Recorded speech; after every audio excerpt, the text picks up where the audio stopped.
Hello friends, எல்லோரும் எப்படி இருக்கீங்க? நல்லா இருக்கீங்களா? நம்ம சேனல் வீடியோவெல்லாம் பார்க்குறீங்களா?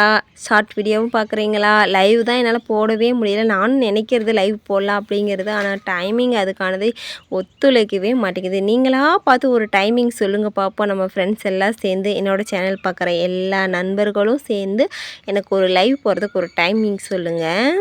நம்ம இன்றைக்கி தோட்டத்தில் என்ன வேலை பார்த்துட்ருக்கோம்னா, நம்ம கடல புண்ணாக்கு ஊற வச்சு உரந்தாங்க விட்டுட்ருக்குறோம். 10 வருஷம் கிட்டத்தட்ட ஆயிடுச்சு. நம்ம இந்த கடல புண்ணாக்கு இயற்கையாக ஊற வச்சு உரம் விட்டு, மேக்ஸிமம் செயற்கையில் கிடைக்கிறது தான் நம்ம அதிகமாகவே யூஸ் பண்ணிகிட்டு இருந்தோம்.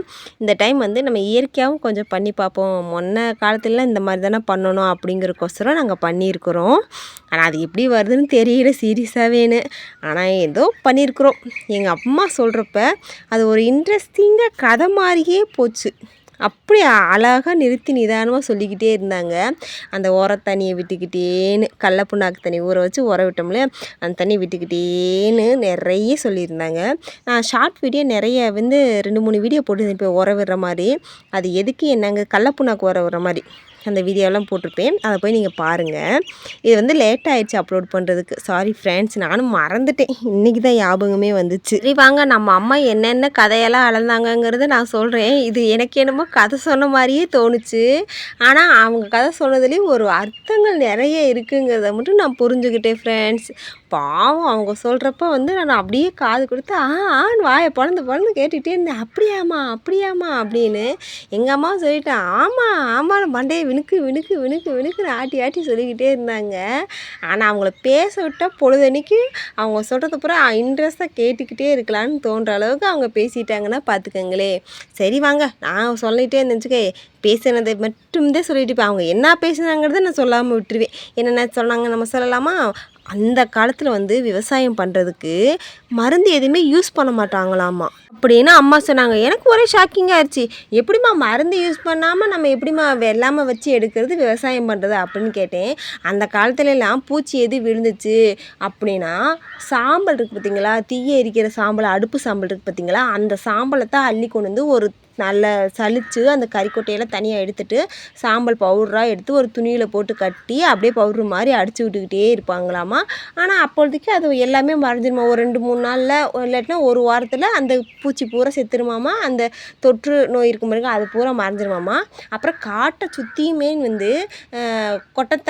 கொட்டை மரம்னு சொல்லுவாங்க, ஆமணக்கு மரம்னு சொல்லுவாங்க. அந்த மரத்தை நட்டு வச்சுருவாங்களாமா. சப்போஸ் பூச்சி விழுகிறாப்படி இருந்துச்சுன்னா அதை தான் முதல்ல அட்டாக் பண்ணுமாமா. அதுக்கப்புறம் தான் காட்டுக்குள்ளே இருக்கிற வெள்ளாமையெல்லாம் அட்டன் பண்ணுமா. அது மட்டும் இல்லைங்க, இந்த தட்டைச்செடி, பாசிப்பருப்பு செடி, கொள்ளு செடி, இந்த மாதிரி செடிகள் எல்லாமே சுற்றி வரப்பு சுற்றி நட்டு வச்சுருப்பாங்களாமா அப்படின்னு அம்மா சொன்னாங்க. அப்படிங்களாம்மா? ஆமாம்மா, அப்போ தாம்மா முதல்ல நட்டு வைப்பாங்க. அப்போ தாம்மா முதல்ல அட்டாக் பண்ணுறது செடிகள் அட்டாக் பண்ணுறப்ப நம்ம அடுத்த பயிர்களுக்கு தாக்கங்களாட்டியும் வாட்ச் பண்ணிக்கிட்டே இருந்து டக்குன்னு அந்த அடுப்பு சாம்பல் எடுத்துகிட்டு அள்ளி கப்புன்னு அந்த செடிகளுக்கு பூரா அடிச்சிருவாங்களாம்மா. அம்மா சொல்கிறப்போ அவ்வளோ ஒரு சிரிப்பாகவும் இருந்துச்சு, இன்ட்ரெஸ்டிங்காகவும் இருந்துச்சு. நான் சொன்னேன், ஏம்மா அந்த காலத்தில் டிராக்டர் வச்சு உழுது தானம்மா நீங்கள் வெள்ளாமை வைப்பீங்க அப்படின்னு. சேச்சா, அந்த கெட்ட பழக்கம்லாம் எங்களுக்கு இல்லைம்மா. அவ்வாவுக்கு அப்புறம் நாங்கள் தலைமுறை எடுத்தோம். அடுத்த தலைமுறை தான் இந்த டிராக்டர்லாம் வந்துச்சு. அவ்வா இருக்கிறப்பெல்லாம் நாங்கள் ஏற்கலப்பையில் வச்சு தாம்மா உழுதுட்டு இருந்தோம் அப்படின்னு சொன்னாங்க. என்னம்மா சொல்கிற, ஏற்கலப்பையா அப்படின்னு. ஆமாம்மா, ஏற்கலப்பையில் தான் 2 மாடு. இப்போ எல்லாம் சிந்து மாடு இருக்குது. அப்போயெல்லாம் நாட்டு மாடு 2 மாடு வச்சுக்கிட்டோம்னா வச்சுக்கோங்களேன், அழகாக வீட்டுக்கு தேவையான பால் கறந்துக்குவோம். அந்த தயிர் வச்சுக்குவோம், மோர் சிலிப்பி வச்சுக்குவோம். மோர் சிலிப்பி இந்த வெயிலுக்கு நீராரம்லாம் குடிச்சுக்குவோம். தயிர் இந்த கம்மங்கூழ், கேப்பக்கூழ், அந்த களி வகைகளை கிண்டுவோம்லம்மா, அதுக்கு வச்சு கரைச்சி குடிச்சுக்குவோம்மா. எல்லாமே வெயிலுக்கு டைமிங்கில் தான்மா, காலை டைமிங்கில் ஏதோ நைட்டு மதிய டயத்தில் தான் சாப்பாடு. ஆனால் ஆக்கி வச்சுருவோம். எது தேவையோ அவங்கவுங்க விருப்பத்துக்கு சாப்பிடுவாங்க. நான் பாருங்கள், எதை பேச வந்தேன்னா அதை விட்டுட்டு சாப்பாட்டு வகையை பேச ஆரம்பிச்சிட்டேன். ஐயோ, எனக்கு சாப்பாடுன்னா அவ்வளோ பிடிக்கும். அதனால தான் அதை பற்றியே பேச ஆரம்பிக்கிறேன். எப்படின்னா, அம்மா 2 மாடு வச்சுக்கோங்கன்னு சொல்லுவாங்களே, அதை ஒரு 5-6 டைம் ஆகுது ஏற்கலப்பையில் வச்சு ஓட்டிடுவாங்களாம்மா. காட்டை நல்லா பொதுன்னு ஆவந்தண்ணி ஓட்டிக்கிட்டே இருப்பாங்களாமா. நம்ம முன்னோர்கள் வந்து அவ்வளோ உழைப்பை போட்டிருக்காங்க. உழைப்பை போட்டனால தான் அந்த மண் பொதுன்னு வர்ற அளவுக்கு உழைச்சி உழுது அதுக்கப்புறம் தான் வந்து வேறு ஏதாவது வெள்ளாமை வைப்பாங்களாமா. மேக்ஸிமம் வந்து அப்போயெல்லாம் பார் பிடிக்கிற வேலையும் இருக்காது. ஏன்னா மழை பேஞ்சாதான் வந்து வெள்ளாமை வைக்கிறது. வானம் பார்த்த பூமின்னு சொல்லுவாங்க பார்த்தீங்களா, அந்த காலத்தில் பூரா அதுதான் மேக்ஸிமம் நடந்துச்சு. ஏன்னா கரண்ட் ஏது அப்போவெல்லாம் விளக்கு தான். அப்படிங்கிறப்ப எண்ணெய் விளக்கு தான் அதிகமாக இருக்கும். சீமெண்ணெய் விளக்கு கூட மேக்ஸிமம் இருந்திருக்காது.